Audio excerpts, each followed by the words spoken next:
Good morning. Welcome to this first episode of the second season of the JCMC interview series.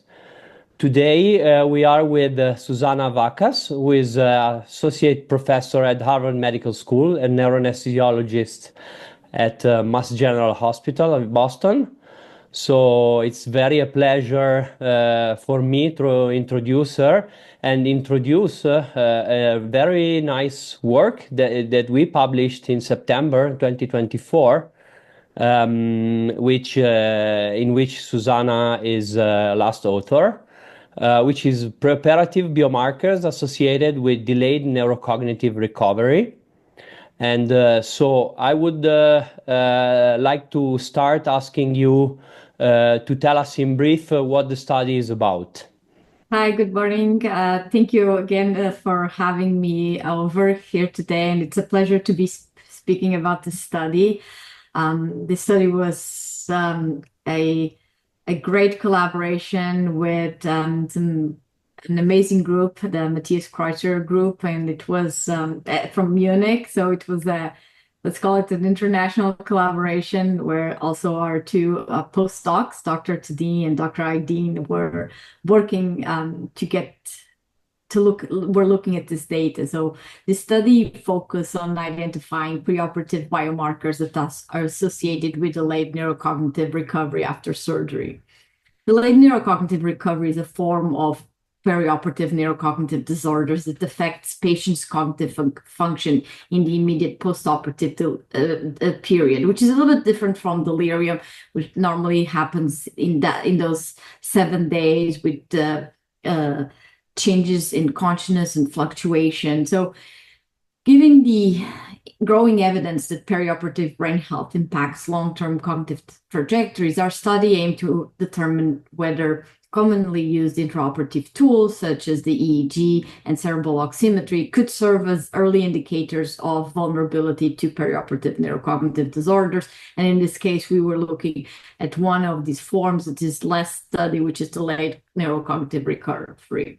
So we found that patients who developed delayed neurocognitive recovery actually exhibited distinct baseline EEG patterns, such as lower alpha peak frequency and higher lower alpha power, as well as lower preoperative cerebral oxygenation levels. So it was very important for us to try to identify before the consequences, before the outcome. So these findings suggest that there are certain neurophysiological markers that could help identify who are the patients that are at risk before even the surgery happens, and this can allow them for targeted interventions to improve cognitive outcomes. Super clear, thank you.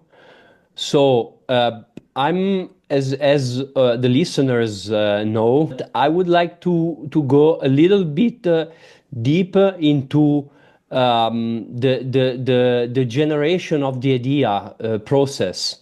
So how did it start, the idea of such a study, and how was the workflow and the process? So the idea of the study emerged from this critical gap in perioperative neuroscience. While we recognized older adults and some other vulnerable populations are at increased risk for delirium and delayed neurocognitive recovery, there is still very limited ability to predict which patients will be affected. So research on postoperative delirium, including our previous work, has emphasized that there is a shared pathophysiology with aging-related brain changes, including neuroinflammation, blood-brain barrier dysfunction, altered cerebral perfusion. So when I was collecting this data, and this is part of we leverage a subset of two prospective observational studies where the main goal of these studies were to look at actually brain lesions after surgery with using magnetic resonance imaging. So we hypothesized that some of these vulnerabilities might be detected even before surgery, and we wanted to use monitors that somewhat easily available, but that are normally only used in the intraoperative period, which was the EEG and cerebral oximetry readings. So our team then carefully designed these protocols to ensure that there was uniform and detailed cognitive assessments pre and post operative.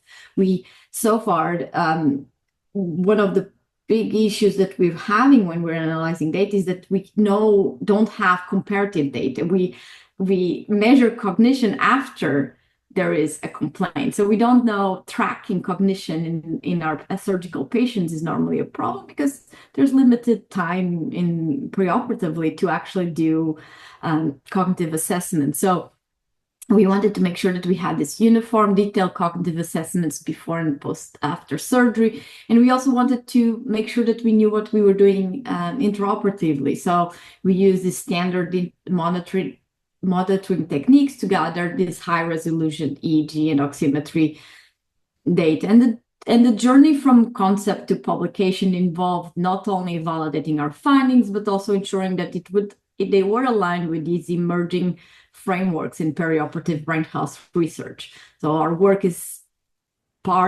specific work is part of this broader effort to integrate multimodal biomarkers, the EEG, neuroinflammatory markers, and the work we're working now on digital cognitive testing platforms. And our goal is to have these multimodal biomarkers be part of routine surgical care. Yeah, exactly. I mean, it's very clear.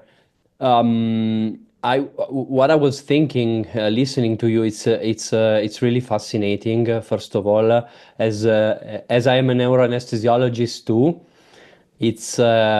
I've always, I think, like many others with me, but I've always wondered if it makes sense to place a BIS or before the surgery or even in the preoperative care. It's fascinating, and it was fascinating to read about the role of the anesthesiologist as the leader of the perioperative process regarding brain health, you know. And so it was really mind-blowing to read such a paper, and I was curious if you really foresee that in somewhere in the future it will be really important to screen at least our patients with some kind of processed EEG or EEG itself before starting with the perioperative process. Oh, I definitely think that. I think these findings definitely reinforce the need for perioperative brain health assessments to become part of routine anesthetic care. And I think not only do we need to start considering who are the patients that we should be doing cognitive assessments, but should we start putting the EEG not just after induction, but we should start looking and teaching our residents, our trainees, to start looking at the EEG earlier, because it's not, we all know that the EEGs, first, there's a learning curve. There's lots of efforts now for EEG certification in the EEG training, and be able to compare what you're seeing pre and other patterns that several groups have shown intraoperative can be used not only for preventive techniques, but also what can we do also when these patients arrive to recovery room?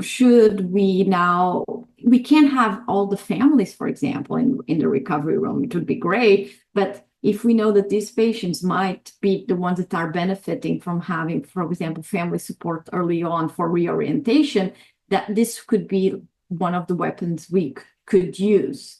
I think it's very important to not only identify these patients with this baseline neurophysiological vulnerability so that we can then tailor personalized anesthetic plans, and also the rest of the perioperative period, post-operative period. So this is let's say, the nice side of the story, I would like to ask you a little bit on what were the challenges during the study. So in this podcast, we also try to show what happens behind the curtains. So what is not seen behind the curtains, and because we all know that the research process is not always straightforward. You have to face challenges, problems. So if you can summarize them for us. I think I could think about at least three main challenges. So one was convincing that we should do these standardized cognitive assessments. And in our case, because we didn't know exactly which memory domains were the most affected, we having the training and having the time to do these cognitive assessments before and after surgery was very important. And also, unlike vital signs, neurocognitive function is highly individualized. It's influenced by factors such as even baseline cognitive reserve, comorbidities, and even sleep. Another issue that I briefly touched on before in the last question was that EEG and cerebral oximetry, while they're widely available, they're not routinely interpreted in the context of the actual cognitive outcomes apart from delirium. So we had to have this experienced team from Munich that could also look at these advanced signal processing techniques to extract these meaningful biomarkers. But when we talk about like really behind the scenes, I think it's patient retention.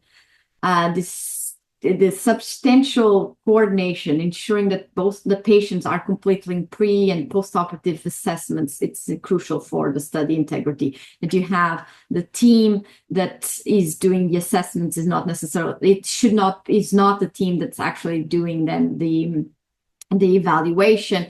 In integrating all these multimodal data, electrophysiology